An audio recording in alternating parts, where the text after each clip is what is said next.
Thought I had the team more ready, more prepared to play than what we showed out there tonight.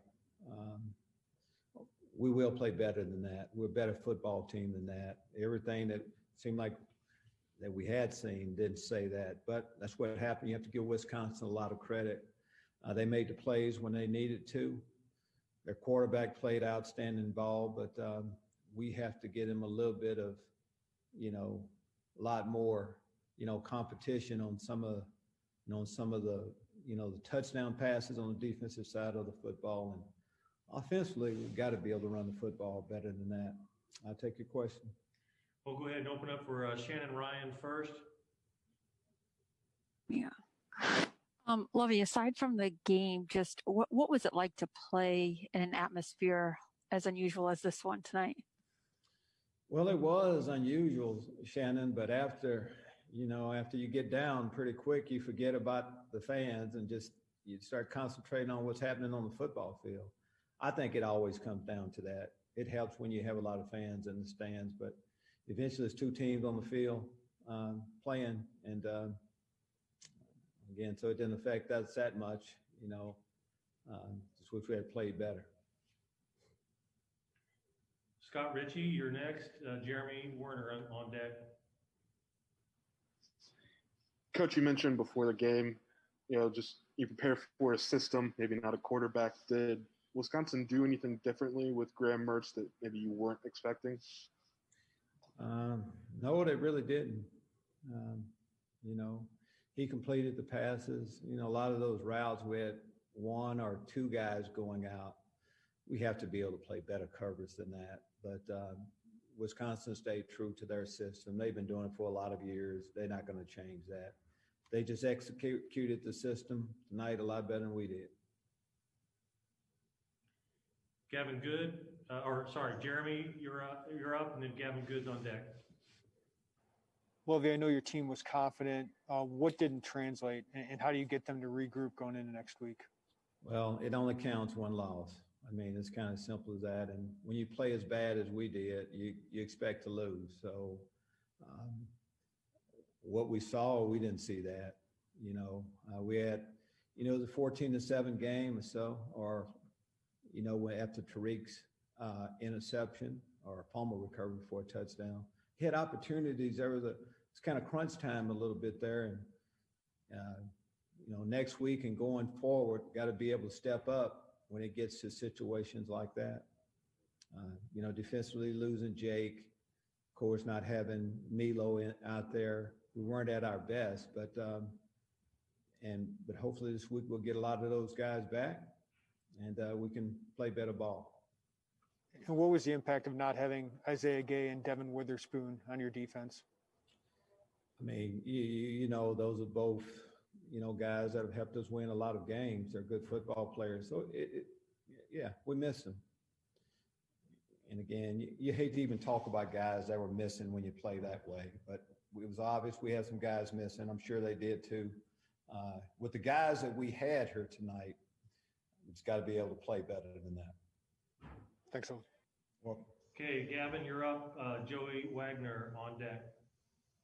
It was a tough night for Brandon Peters throwing the ball. I think he was 8 of 19. He did have some success running the ball, but what did you see go wrong out there for him? Well, we didn't. I mean, it just never got into rhythm with our passing game. I mean, the running game can help that an awful lot, but I thought we had some moments where there were, as we go forward, we got to be able to complete more passes than that. Simple as that. I mean, Josh Bebe is a heck of a receiver. We got to be able to get the ball to our tight ends more. Brandon will be the first guy to tell you that, he'd like to have some throws back. I thought he ran the ball well, but weren't in sync tonight for whatever reason. It seemed like, a few times the offensive line kind of struggled to give him much time back there. What did you just think of the way they played? Yeah, when I say we struggle, it starts up front. We talk a lot about our offensive line. We're one of the best offensive lines in the conference coming back, but we didn't play that way tonight, like our football team didn't. And, as head football coach, we'll get these things fixed. We're better than that. O-line, quarterback, wideouts, running back, entire defense. coaches, we're a lot better than that. Thanks, Coach. Okay, Joey Wagner, you're up. Gabby, you're on deck. Hey, Lovie, you mentioned it was 14-7 after Tariq's touchdown, but those 3:22 to close the half, they scored two pretty quickly. What happened defensively from your vantage point in those two possessions? You know, they start scoring so many times, I can't remember everything that happened doing it. I just know that the touchdowns that we gave up, the touchdown passes that we gave up, you know, it busted coverages. I mean, it's pretty easy to score when you have busted coverages back there. Got to have more discipline than that. And offensively, when you're doing some things like that, one side has to kind of come to the rescue a little bit to help out their teammate when, you know, when you're having trouble. But tonight seemed like, you know, all three phases were kind of in that same position. Tariq, though, coming in for Jake, you had that, and you had a couple other big plays. What do you make of his performance there in those three quarters? Well, I think we have to acknowledge Tariq coming in. That's a tough situation. You know, Jake Hansen is captain, you know, one of our best players. You know, when you're back up, you don't get as many reps, but you have to be ready mentally. And for him to come in and I think he had a sack. Of course, he had a, you know, takeaway with a touchdown. Your first action, you have to acknowledge that. So it was good to see him do it. And we needed him to at the time. You know, we talk a lot about taking the ball away. We need a lot more of those. Thanks, Lovie. You're welcome. Okay, Gabby, and then Bob Osmussen, you're on deck. Matt Stevens in the hole. Go ahead, Gabby. Lovie, Isaiah Williams obviously got some good playing time tonight, and he came out pretty early. What went into that decision to put him out pretty early tonight? To put him out early, well, the plan, Isaiah's done some good things in practice. And, you know, the first game, you kind of want to see what you have. Going in, we had a package designed just for him. So the plan was for him to play. No matter how the game was going, the plan was for him, you know, to get a few reps in that package. He you know, when nothing's going right, it's just kind of tough duty when you come in like that. But first bit of action for him, you know, that's the start. Yeah, and then Roderick Perry obviously got pressure on the offense pretty early. What do you see from him in his first Illinois game? I thought he did some good things. I think throughout, I thought he played solid football. Can't wait to see the video, but he had a couple, you know, big plays where everybody noticed it. But he's been like that since he's gotten on campus. He's a good football player, and, you know, a lot more of the guys will need them to step up the way Rod did. Thanks, Lovie. Okay, Bob Osmussen, you're up. Matt Stevens on deck. Coach, you've done this a long time. After a game like this, what have you learned is the best way to go about going forward? Oh, it's the only one thing to do, Bob, when you have a game like this. They creep up on you. And you just go back to work.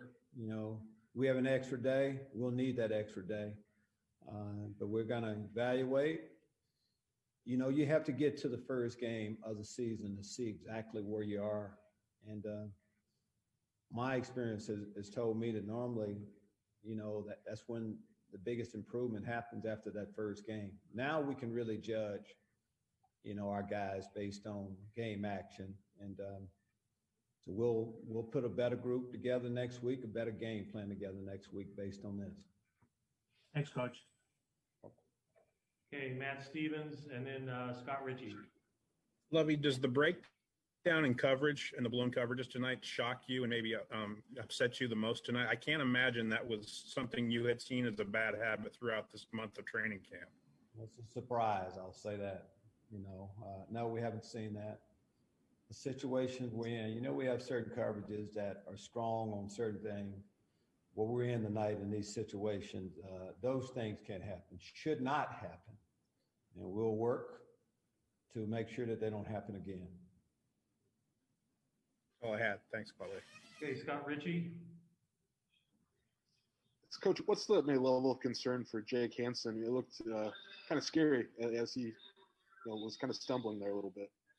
Yeah, you know, you can take some big hits, and at the moment there when you can, you know, it can look pretty bad. But I know Jake is, you know, fine right now. He's alert. So those things can happen in a game. We kept him out, of course, the rest of the football game, and he's not a guy that's had a whole lot of concussions. But so we'll kind of see how it goes this week.